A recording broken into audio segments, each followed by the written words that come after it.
Hello दोस्तों, स्वागत है आपका मेरे यूट्यूब चैनल परीक्षा प्लान में। तो चलिए आज की एनईएफटी क्लास को शुरू करते हैं। पिछले वीडियो में हम लोगों ने पोचमपल्ली के बारे में जाना था। आज भी एक बहुत अच्छा लेसन पढ़ेंगे। तो चलिए वीडियो को शुरू करते हैं। पाठ 24 है दूर देश की बात। तो चलिए पढ़ते हैं इसको। लिखा है, आज मानू के घर में बहुत चहल पहल है। चिट्टप्पन और उनका परिवार 5 साल बाद घर आए हैं। 5 साल पहले चिट्टप्पन की नौकरी अबू धाबी में लगी थी, तभी से वे वहीं रह रहे हैं। मानू और उसके अप्पा चिट्टप्पन के परिवार को लेने हवाई अड्डे गए। हवाई जहाज के पहुंचने के बाद सभी यात्रियों का सामान उतरने में काफ़ी समय लग गया। आखिरकार चिट्टप्पन, कुंजम्मा और बच्चे हवाई अड्डे से बाहर आते दिखाई दिए। शांता और शशि कितने बड़े हो गए हैं। अप्पा एकाएक भूल पड़े। सारा सामान टैक्सी में रखा, सब चल दिए मानू के घर की ओर। शांता, तुम इतने लंबे सफर के बाद बहुत थक गई होगी। अप्पा बता रहे थे कि अबू धाबी भारत से बहुत दूर है। मानू ने कहा, अरे नहीं, हम तो बिल्कुल नहीं थके। माना अबू धाबी यहाँ से बहुत दूर है, पर हवाई जहाज से पहुँचने में हमें 2 ही घंटे लगे। हवाई जहाज बहुत तेज जो उड़ता है, शांता बोले। अब मलयालम में चिट्टप्पन कहते हैं पिता का छोटा भाई यानी चाचा जी को, और कुंजम्मा कहते हैं पिता के छोटे भाई की पत्नी अर्थात चाची को। तो इन दोनों शब्दों को याद रखना है। आगे लिखा है, मानू यह सुनकर बहुत हैरान हुई। उसे याद आया जब वह अपने स्कूल के ट्रिप पर चेन्नई गई थी तो उसे ट्रेन में पूरे 12 घंटे लगे थे। लेकिन नक्शे में तो चेन्नई और कोच्चि बहुत पास दिखाई देते हैं। हवाई अड्डे से घर तक के रास्ते में मानू, शांता और शशि ने बहुत सारी बातें की। मानू को याद आया कि जब वह अपने स्कूल के बच्चों के साथ ट्रिप पर गई थी तो उसे बहुत ही अच्छा लगा था। वह शांता से भी पूरे सफर की रेत ही रेत। मानू ने पूछा, क्या तुमने हवाई जहाज से बहुत ही सी मज़ेदार चीज़ें देखी? हाँ, ज़्यादातर हवाई जहाज से बादल ही बादल दिखाई दिए, क्योंकि हवाई जहाज बादलों से बहुत ऊपर उड़ रहा था। इससे पहले कुछ समय तो नीचे रेत ही रेत दिखाई दी, पर रेत का रंग बदलता रहा, कभी सफ़ेद, कभी भूरा, कभी पीला, लाल या काला।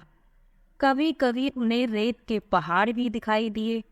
फिर नीचे जमीन दिखाई देनी बंद हो गई। शांता बोली, इन्हें रेत के टीले भी कहते हैं। शशि ने आगे कहा, मैंने तो केवल समुद्र के किनारे ही रेत देखी है। मानू बोल पड़ी, तब तो तुम्हें अबू धाबी जरूर आना चाहिए, चिट्टप्पन बोले। उन्होंने बताया कि अबू धाबी और उसके आसपास के देश रेगिस्तानी इलाके में हैं। शहर से थोड़ी ही दूर जाओ तो चारों ओर रेत ही रेत दिखाई देती है, ना कोई पेड़ ना हरियाली, केवल रेत।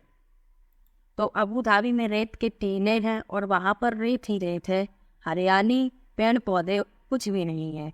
आगे लिखा है, केरल में बने अपने घर के आसपास की हरियाली और ठंडे पानी को मैं बहुत याद करती थी। अब यहाँ आकर बहुत अच्छा लग रहा है। कुंजम्मा बोली, बारिश कैसे होती है यह बात तो शांता और शशि भूल ही गए हैं। वैसे भी रेगिस्तान में बारिश नहीं होती। वहाँ पानी सचमुच बहुत कीमती है। वहाँ ना बारिश है, ना ही नदियाँ, ना झील है और ना ही तालाब। जमीन के नीचे भी वहाँ पानी नहीं है, चिट्टप्पन ने कहा। शशि ने बीच में कहा, लेकिन वहाँ रेतीली जमीन के नीचे तेल होता है, इसलिए तो वहाँ पेट्रोल आसानी से मिल जाता है। वहाँ पेट्रोल पानी से सस्ता है, चिट्टप्पन ने बताया। बातें करते करते सब माली के घर पहुँच गए। टैक्सी से उतरते ही शशि और शांता आसपास इतने सारे फलों के पेड़ देखकर हैरान रह गईं। नारियल, केले, पपीते, सुपारी, कटहल, कितनी ही तरह के पेड़। शशि शशि बोली, अबू धाबी में तो सिर्फ खजूर के ही पेड़ दिखाई देते हैं। तो अबू धाबी में खजूर के पेड़ पाए जाते हैं, ये बात याद रखनी है, क्योंकि वही एक ऐसा पेड़ है जो वहाँ उग सकता है। आगे लिखा है, कितने सुंदर तोहफे और फोटो।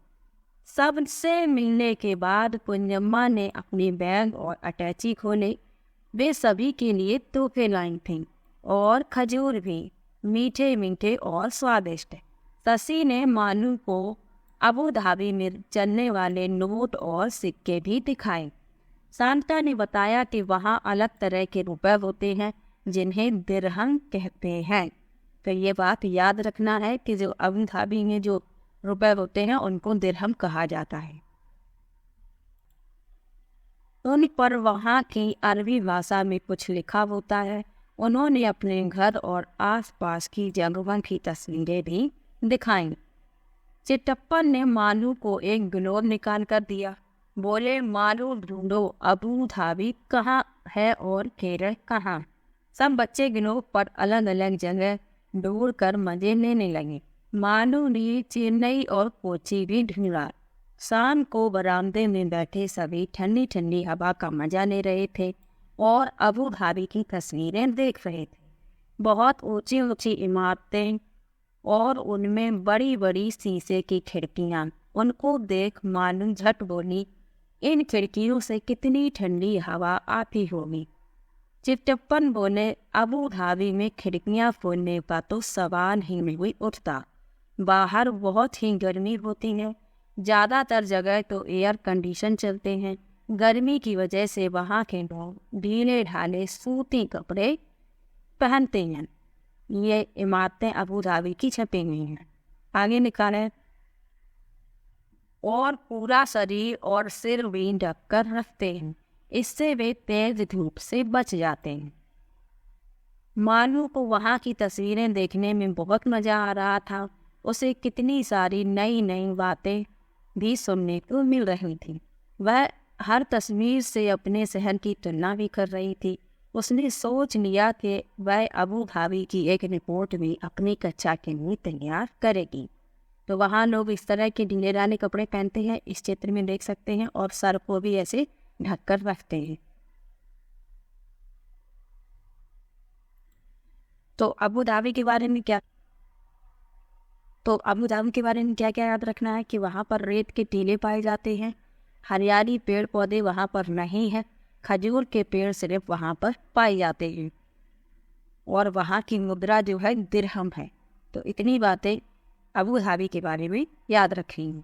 और पानी वहाँ पर पेट्रोल से भी महंगा है, ये भी याद रखना है। तो आज का ये लेसन यहीं पर समाप्त होता है। वीडियो कैसा लगा कमेंट बॉक्स में ज़रूर बताइएगा, और यदि आप चैनल पर नए हैं तो चैनल को सब्सक्राइब कर लीजिएगा। मिलते हैं एक और नई वीडियो के साथ, तब तक के लिए बाय बाय।